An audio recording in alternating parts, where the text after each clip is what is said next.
I just remember sitting on the plane and having this epiphany that like, I could not keep doing this, that something had to change. I wanted to see my kids. My marriage wasn't doing great. It wasn't doing terrible, but it could be better. And just all this kind of piled on as the flight was taking off. And so I spent 4.5 hours thinking about if I was going to survive, I really needed to build a resilient team around me. All right. Hey, everybody. Welcome to the Workergenix Mastermind. Today, we have special leadership expert, Adam Malone, who's going to share some key strategies and behaviors that leaders can employ to have greater success here in the new year. Adam is a leadership consultant, a corporate keynote speaker, and father of 5, known as the tenacious operator. After a 20-year career in the corporate world and 17 years in one company where he rose from analyst to VP, Adam left in 2024 to pursue his passion for helping high performers become great leaders of resilient teams. We have an excellent opportunity, everyone out there who is getting ready to make changes and resolutions for the new year, on how you can be a better leader in the coming year. So this is perfect timing. Adam, welcome to the podcast. How are you? I'm great, Harley. Thanks so much for having me. So what kind of got you into helping leaders be better leaders? Like, what was that change in passion from being employee to VP to now helping other leaders? Yeah, so I appreciate the question. I'm going to take you back a little bit. So about 7-8 years ago, I transitioned from a more corporate role into the operations team at the supply chain group, and I owned our relationship with Apple at the company that I was at. It's a pretty big relationship. I was working crazy hours. It was a ton of opportunity, but frankly, I was getting worn down. I was traveling a lot. On a Friday, I got home from Manila, so 30-something hours of travel, 24 hours of travel. Monday morning, I was on a flight to San Francisco to go to Cupertino to meet with our partners. I didn't feel great. I had like a cold. And I just remember sitting on the plane and having this epiphany that like, I could not keep doing this, that something had to change. I wanted to see my kids. My marriage wasn't doing great. It wasn't doing terrible, but it could be better. And just all this kind of piled on as the flight was taking off. And so I spent 4.5 hours thinking about how I could come out better and survive this, and my family survive it, and us thrive. And so it was through that I realized I had to take a step back. And it was great that I was individually a high performer and doing well, but that if I was going to survive, I really needed to build a resilient team around me. And it wasn't really going to keep being about, is Adam smart enough? Can Adam work more hours? Can Adam do more? And it had to be more about, can the team do more? And can the team get more done? Otherwise, me or some of the folks that were closest to me, we just wouldn't be able to continue. So it kind of started me down this journey of thinking more about like actually leading as opposed to kind of managing the work and myself. I love it. So many entrepreneurs and high-performing business professionals, I think, probably find themselves in that same position many times of just thinking, you can work harder, put more hours in, and get what needs to be done. But the reality is, like, if you want to get to where you want to be, achieve the goals, you can't do it alone. You need a team, and it takes leadership to get there. Yeah, I think what is so hard often is, especially for your listener audience, is there really is no one better to do the job. And so no matter what the task is that you look at, often there's not someone who is better, who is more trusted, who is more of an expert on what needs to be done. And so the siren song of I can just do it myself just plays over and over throughout the day until, eventually you kind of have to realize, I am the best person to do this. Like, I can do this better than anyone else, but is that actually the right metric for whether or not I should do it myself? Remember when my wife and I had a small homestead, we were listening to Joe Salatin, who's like a very well-known kind of natural food farmer. Mm-hmm. And one of the things he said was, when you're doing farming or business, good enough is perfect. And we took that to heart because, there's so many things like, yeah, you could do it perfectly yourself, but at what cost, right? That item or project becomes prohibitively expensive because you're doing everything yourself. And is that level of perfection going to really make a difference versus just good enough? And I wonder, is that something that you find a lot when talking to people and helping them with trying to be a leader instead of a doer for everything? Oh yeah, I actually use that phrase a lot with my team, is like, do we need perfection or do we need good enough? Because there are certainly times when perfection is really important and we need to get as close to 100% product as we can. But if we're introspective and we think about what we can really achieve, in my mind, good enough, which I define as like 70 or 80% of the way there, is often all we need. And I try to encourage people to think about the math of how much more effort will that next 10 or 15% cost? And it is actually going to change the outcome. Do you really believe there is something that we could get that is revolutionary, is valuable enough to spend that? Because that next 10 or 15% is going to cost 3 or 4 times more than 80% of the way did. And it's going to even justify that investment. And so when we think about ourselves and our teams, I think it's that same idea of, yes, I could do this and I might do it better or I might do it faster, but is it a problem if someone else does it slower or they do it slightly lower quality? And can I let go of those things and only keep what needs that level of attention and kind of outsource all the other stuff? And along those lines, there's, in addition to just the time cost, right? It's like, your time or other resources that are getting deployed to get to that extra 20% to get perfect. There's that lost opportunity cost, taking you away from doing other things that maybe would have had higher value, or like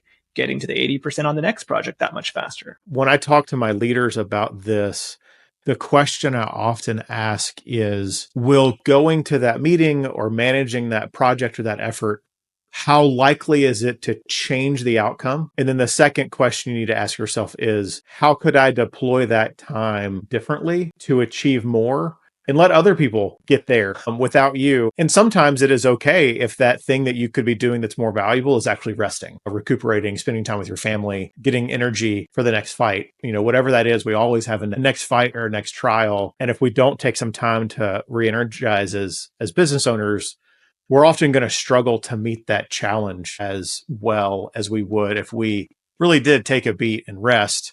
And that's part of like buying back our time, is actually giving that time to us and not keeping it and then spending it, again. That's not always the goal with those ideas. As I coach and think about leadership for people, kind of in keeping with those, like that 80% good enough idea, I often find that people try too hard with being a leader, or said differently, they may overvalue really large, big gestures of leadership and undervalue the everyday pieces of leadership that you can actually maintain and truly embed into your life every day. And we kind of overlook them because they may seem small or insignificant, but it's like stacking wins.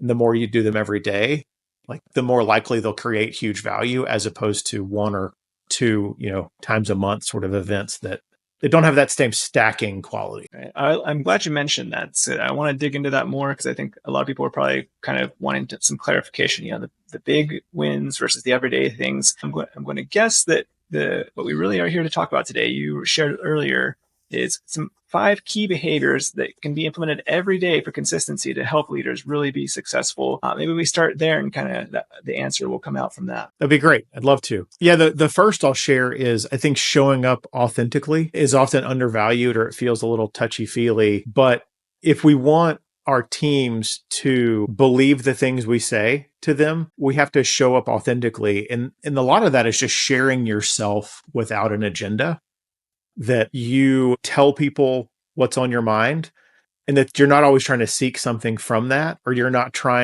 purposefully hiding some of your thinking, and you are transparent enough that people just naturally see, oh, I can trust Harley because I can see that I'm really getting him, as opposed to, this made up version. And often, like, the easiest way to do that and show up authentically for our teams is to just be really honest. And then that may seem like a counterintuitive tip, because I think we're always going to value honesty. But I mean things like, we're all called when we lead our teams to tell them to do a difficult thing. And I think sometimes maybe the old school leadership mantra was, I should just tell my team to do it. They should do it. And that's all that should be like the full conversation. In my mind, showing up authentically is often acknowledging that thing may be difficult or hard or take time, and owning that up front with the team. And then you can tell them, like, hey, I know that this is going to take your time, or I know that this is more difficult than the old way. Here's why we want to do it that way. Help me embrace this. And by like sharing and being open about why it will be hard, all of a sudden that builds more authentic trust with your team. because they don't then go behind your back and say like, oh man, Adam told us to do this dumb thing and he doesn't even understand it's going to take us twice as long to process a customer request. No, I told you, like, I understand. And here's why. All of a sudden the team embraces that authenticity. I love that. I actually saw that in my own business this year. I read the book Traction, and we got real like zeroed in on having KPIs for every department in the business, each leader of that department. And at first, it could have been something where they were that same kind of situation where it's like, oh man, Harley wants us to like make up all these new KPIs and report all this stuff every week. And now we got to have more stuff to talk about in the weekly team leading meeting. And it's like, no, we show up. It's like, here's why we do the KPIs, right? So we're all rowing the same direction. We can identify problems before they become a major issue and make corrections. And, we can measure the success of our efforts. So that showing up authentically, like, was a huge help in explaining to them and getting them all on board. And the business has thrived because of that this year. I mean, that gets to one of the other tips too, is sharing logical thought and decision processes. It hinges really well with those authenticity pieces, because again, we can be tempted to just issue information or edicts because it's very efficient. When I just tell you to go do this thing, if you'll just do it, it'll be super fast, right? But if we can share how we made a decision with someone, especially when we're the leader, it helps to build trust, because trust has a foundation of logic. But if you think more deeply than that, your goal, at least for most of us, is to build a business that lasts past us, or maybe needs less of our time every single day. Well, to do that, we need people to carry our vision, our thought processes, the way we think about the value we bring. We need people to carry those torches for us. If I never take the time to explain to my team, here's the decision I made, here's the logical way I thought about that, and then we ask them, what do you think about that thought process? And engage them in the conversation. We've, one, trained them to start thinking like us. We've started slowly building another one of ourselves, or 5 of ourselves. And 2, if we do a good job of asking for their feedback on our logic, that again builds trust and confidence. And hopefully you get some great feedback on like, well, yeah, you thought about that because you did this job 5 years ago. But actually, with the new system we have, it's better to do it this way. And so then you actually improve your own logic by engaging the team in that way. And both of you get to grow through that and get a lot more effective. It's like, if you're going to be a leader and you hire people, do you want just robots and machines that are just going to do exactly what you say? Or do you want great, innovative thinking people, and having the opportunity and giving that opportunity and space to say, what do you think, can just really help the entire process. You mentioned the trust and the growth. And, that really lets your team members that you picked or, have been helped to pick for you that are top performers really shine and add more value that way. Yeah, for sure. So we've got showing up authentically, sharing the logical thought process. Those tie nicely together. What's the next key behavior? Asking better questions. And I love asking questions as a leader. This isn't supposed to be an aggressive or an off-putting sort of questioning. It's not the Spanish Inquisition, but rather asking more questions, so higher volume of questions, and also asking better questions. And so I think both of those are important, because if we only ask questions when we're unhappy, people will sense that, right? The second piece is that we need to ask a higher quality of question. And that's things like, can you explain why you think this is the best way? Or can you explain to me how this fits into the process before what you do and after what you do? Those sorts of open-ended questions really help the team give you more information. It's more helpful than a yes or a no or a quantitative, 27. And you get to learn a lot more. And I especially love in an operations world asking individual team members, hey, how does this fit into the broader process? Because you learn, but also they might not normally think that way. And so you've asked a disarming question, but you've encouraged them to broaden their thinking and to think about the upstream and the downstream. And now you can have a better conversation after that and ask them another question like, well, would it be better for you if someone upstream had done that differently? Oh yeah, it'd be so much better if they put the label on the right side or whatever. And all of a sudden you have ideas for continuous improvement and that sort of thing, because an operator or a specialist is thinking about something broader than what's right in front of them. So when you're asking these high quality questions, do you find, is it better to try to have just kind of a private one-on-one meeting with the team member that you're working with?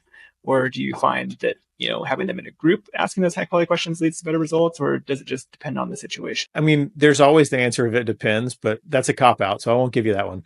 It's often true, but I think the more likely you are to have a conversation where you're displeased and you do have concern, that naturally you should always seek to make that a smaller group all the way down to just a one-on-one, right? So if this really is like a seeking to understand because you think there's a problem, you should try to do that in as small a group as possible. But outside of that, no, I think that you want to make those broader where possible because it's effectively group coaching. When the other team members hear you ask that question, one, hopefully they go, oh, wow, like that's a good question. I should go do that. But also, if you're really being genuinely curious and modeling that as you're taking in that new information that you hadn't heard before, hopefully those that are with you get to take part in that learning as well. And you can kind of breed this culture of curiosity that isn't always inspection driven. There's a problem, we need a solution, something broke, we need to fix it. But instead it's just, hey, I want to know more about what we do and how we add value. That culture of curiosity, you want to be pervasive. And so that's where you want to model that really healthy, curious questioning, not just inspection questioning. So one of the great things that I'm hearing from this is not only are you going to get better information, you're going to get better answers. You're not getting yes or no's, certain numbers, metrics. You're getting open-ended thoughts, more opportunity for improvement for the business. But it sounds like you're also creating opportunity to cultivate better leaders within your team. I mean, a lot of times we, as business owners, kind of have to self-teach ourselves or learn it the hard way, or, we get coaches and such. But the people we have on our team are even further removed from that, right? They're still employee mindset or not. They haven't done their own business before. And so a lot of these things are probably very unnatural for them. And it's not doing these kind of open-ended questions in the group setting as almost serves like as a training session for the team as well. Right. You want, especially your right hand, your left hand, those that are closest to you, to again, just like the logic conversation, you want them to build the same curiosity about the work as an owner has. And an owner's always going to have a high level of curiosity because you want to understand what's happening in your business. And you don't want to be surprised when you find out that you didn't know something that you thought was happening a certain way, right? Well, you might not be able to engender that same type of curiosity in your team because it's yours, right? But you can develop like a close cousin to that level of curiosity, being curious about how do we seek excellence? How do we seek better customer service? How do we make things simpler? How do we make the lives of our team better? And figuring out which one of those appeals to your individual team members also helps. Because if you have one team member who is just naturally really empathetic, they're naturally going to think about what's best for the team. Helping them ask questions about the work that maybe model that empathy will speak to their heart and their purpose, their personal purpose. And you can help them see how they can bring their personality to the work. They don't have to do it just like you. They just need to be curious. And if that curiosity is more operations driven because they have an operations background, great. If it's more empathy driven because they're a more empathetic person, that's great. Through both of those lenses, you can ask questions and be curious in ways that will improve the work that we do together and the business that we have. Love it. So we've hit on 1, 2, 3 key behaviors. What's number 4? Number 4, you actually hinted at, I don't think you realized it, is creating a culture of feedback. Lots of us have grown up in an environment where if a leader came up to you and said, hey, I have some feedback for you, Harley, your natural reaction is to kind of go like find an air sickness bag, right? I used to get a text from my boss, or actually a Skype message, kind of dates me a little bit. It'd be like, hey, can you come to my office? His office was literally 6 steps away. And those 6 steps were like a death knell. I was just convinced every single time that something terrible was going to happen. And so creating this culture of feedback is you don't want a culture of feedback that's like, we give feedback all the time and it's terrible. No one wants to be a part of it. So it has to be mostly positive. And so feedback that's mostly positive isn't sycophantish. It's not like overly sweet. It's simply, hey, Harley, I really liked how you did X today. Or, hey, this format was really good. Like that sort of feedback isn't fake, it's real feedback. And ideally, that positive feedback often has a reinforcing effect that means you get more of the behaviors you want, in addition to just making it like a more pleasant place to work. So you want it to be mostly positive. You don't want people, when you say, I have some feedback for you, for them to naturally just go, oh, I don't even want to go to Harley's office for this, or I'm not going to join this Zoom call. You want to go, great, Adam's got feedback for me. When he has feedback, like that usually feels good. The second is that you want it to be expected. So a culture of feedback is one where people aren't surprised that you have feedback. They're actually only surprised when you don't have feedback. And that's again with the question idea of we want the natural expectation to be that we share feedback with each other. And that's a back and forth. I give you feedback as your leader. I ask for your feedback as your leader. And so if you can build the muscle that takes that back and forth really, really readily, people are going to be way more interested in sharing feedback because they're going to be willing to tell you more about yourself as a leader when they see you emulate that idea of I give feedback. A lot of it's positive, some of it's constructive. And as leaders, we need that because sometimes we can be kind of scary, and building that culture of openness and trust and feedback helps us find about the things that we need to improve to either get more performance, but in my experience, more resilience, more long-term sustainability out of the team is often the most important feedback you can get. The one area that I struggle with is giving that positive feedback on a regular basis. It's just, my natural inclination is like, yeah, you did it the way I asked. So that's kind of the default expectation, right? One thing that we've Thanks for doing the thing I asked is like the high watermark. Exactly. And so one thing that I am good at though is like using technology to help with stuff. And so one of the things that we've done with our task management system is just our general processes. When the request has been satisfied to the best of the, whoever's been tasked with it, they change the status not to done, they change it to needs feedback. And so then the person who requested it automatically gets notified this task needs feedback. It may be done, but before it's marked done, it has that feedback, and that feedback can be, like you said, it can be constructive, but we want to have most time, get that thumbs up there, say, hey, this looks great. And so to me, that has really helped me because then it's like, I just get that system reminder of like, it's not just done, it's time for me to give the feedback.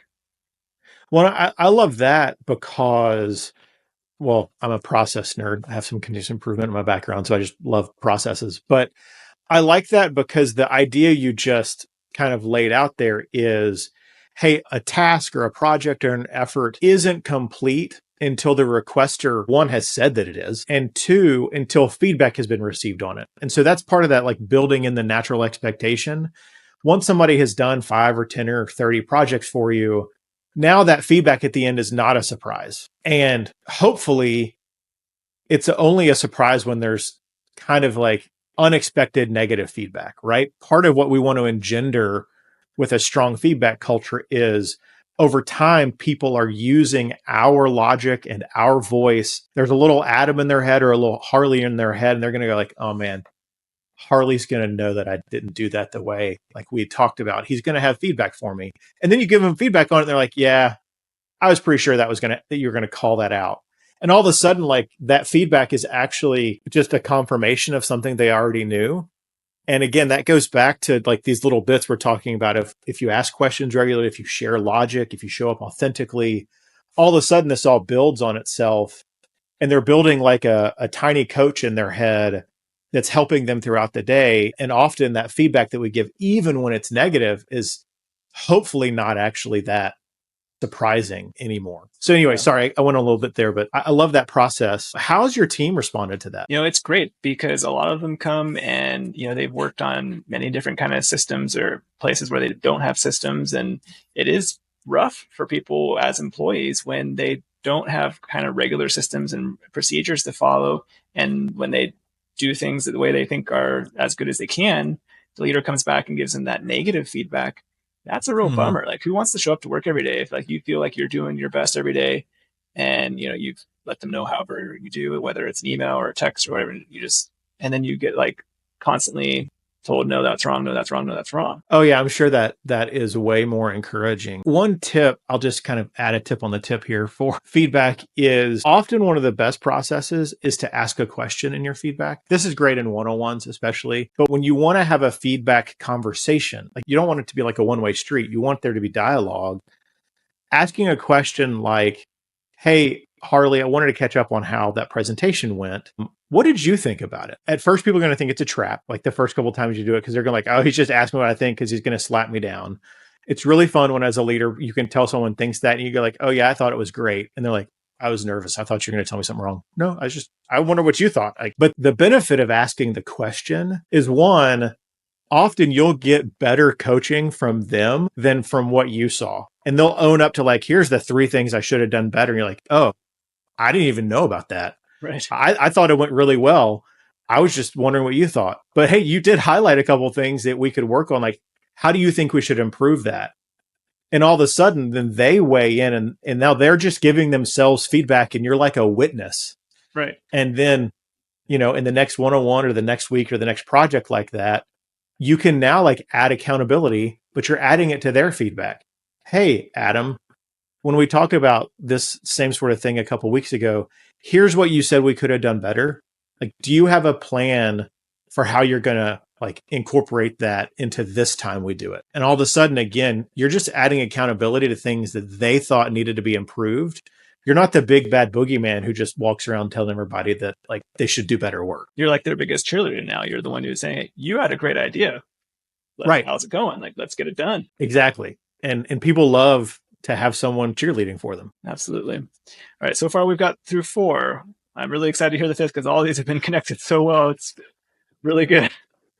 It's almost like I had a plan. So the 5th, are you very familiar with like improv comedy? Yes. Good. So I love improv comedy. Some of the best team builders my teams ever did was actually some improv comedy houses. They'll like let you come in and they'll do like a team builder. And they have this concept called yes and. And so it's the idea of whenever there's 2 people or 5 people up on stage doing improv together, you never jump in after someone's kind of done their bit that they just did improvisationally and say, no, like that was dumb. You always basically take the posture of yes and. And it's this really positive part of the culture that you can help people grow and build and develop. And instead of constantly saying no, but, if you instead take a posture of yes and, people are way more receptive to feedback or to really anything. If you can kind of be supportive of them and then say, and maybe we could add this one little thing, or maybe we could do this a little differently. And all of a sudden, like their posture will change completely if they've been used to you as a no but leader.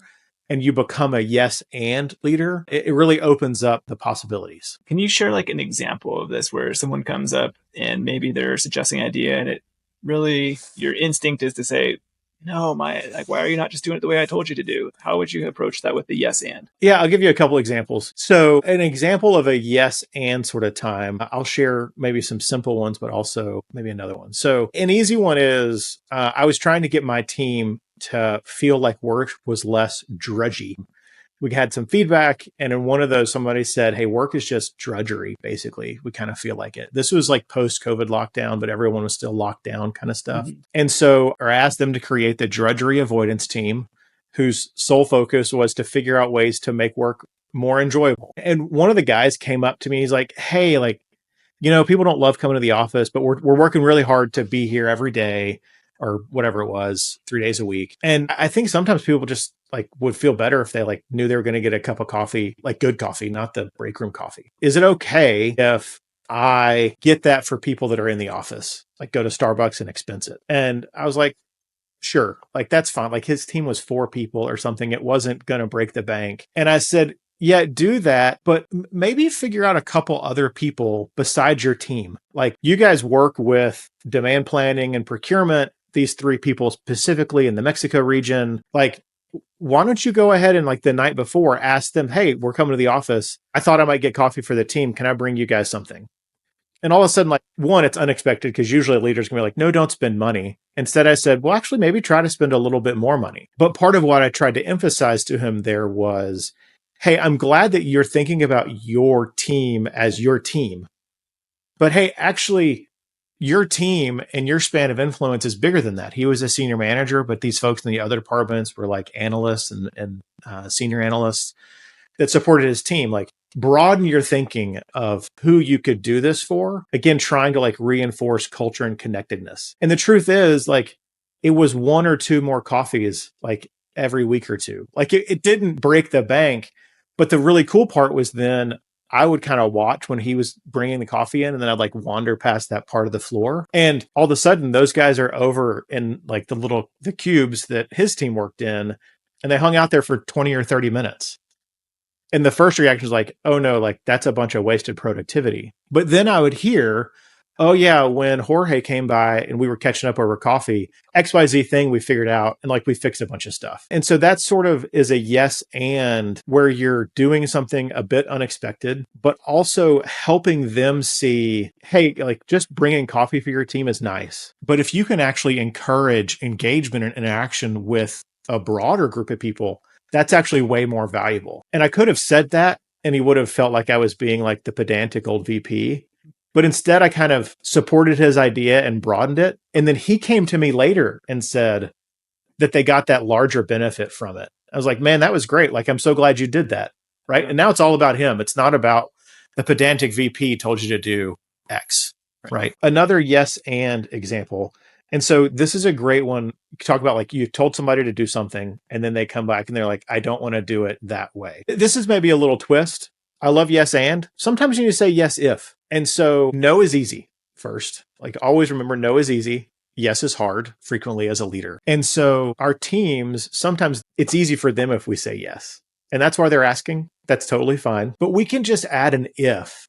Hey, we want to change the process for handling customer requests. And like your first reaction as a leader is like, no, like I worked for 7 years designing that process and I love it. You can't change it. But instead, if you can say yes, if, and an example of that would be yes, if, and then you say, here's 3 things that are non-negotiable.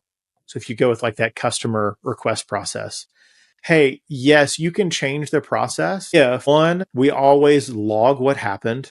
Like we logged the request today, we have to log it in the future. I know that takes time, but it's non-negotiable. 2, blah, blah, blah. And 3, blah, blah, blah. Whatever your non-negotiables are. And so that communicates really clearly to the team what the priorities are. And if you shared your logic about why you had those priorities, now they know why.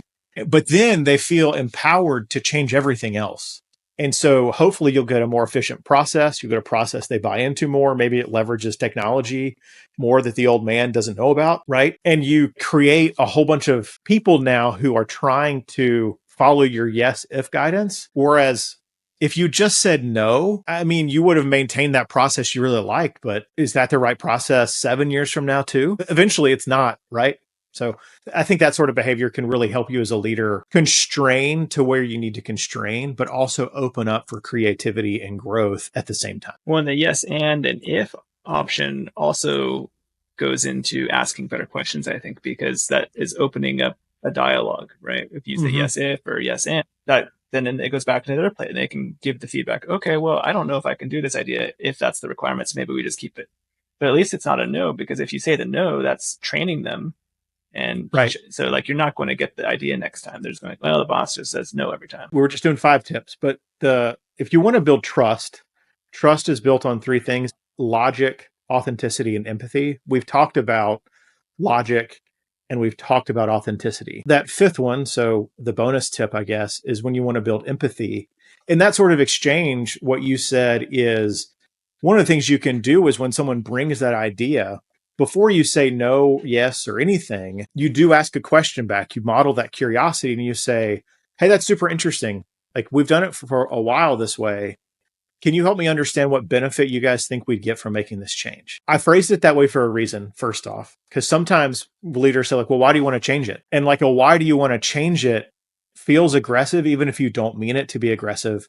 And it doesn't actually sound like you want to hear what they have to say. So can you phrase the question in a way that emphasizes that you know they want to make this change for a good reason? Hey, Harley, that's interesting. Can you help me understand the benefits you think? And all of a sudden, you know that I'm viewing your request in a positive light. I don't think you're an idiot who's just asking to get out of work. And so now you answer that question for me, and that may help me weigh those non-negotiable pieces.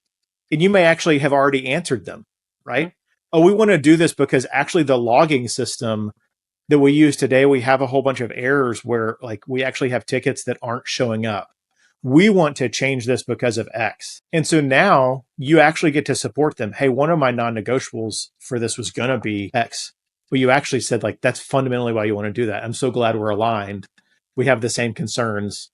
And so now you've built empathy with the team, and you're going to trust them more because they're doing something you care about, but also they're going to trust you more because you like supported them and showed that you think that they're intelligent and they bring good ideas and they bring benefit. And it's a really like unifying, self-reinforcing cycle of the more we do that, the more trust we'll get. And then we can go deeper with our empathy and authenticity. Well, Adam, this has been incredible. Not only have you shared the 5 key behaviors, we got in the bonus one at the end. So thank you so much for sharing with everyone. I'm sure a ton of people have more questions or would love to get in touch with you to learn more and have you help them with their leadership. What's the best way for people to get in touch? Sure. I would love that. So the best way to get in touch with me is if you can text the short code 33777 with the keyword operator. I have some freebies related to leadership and growth that'll come from that. And then I'll also get folks onto my newsletter, which I publish about weekly, that generally has like one deep tip for how to improve. And then also include some leader resources like videos and stuff that I've seen lately that are interesting. That's the best way.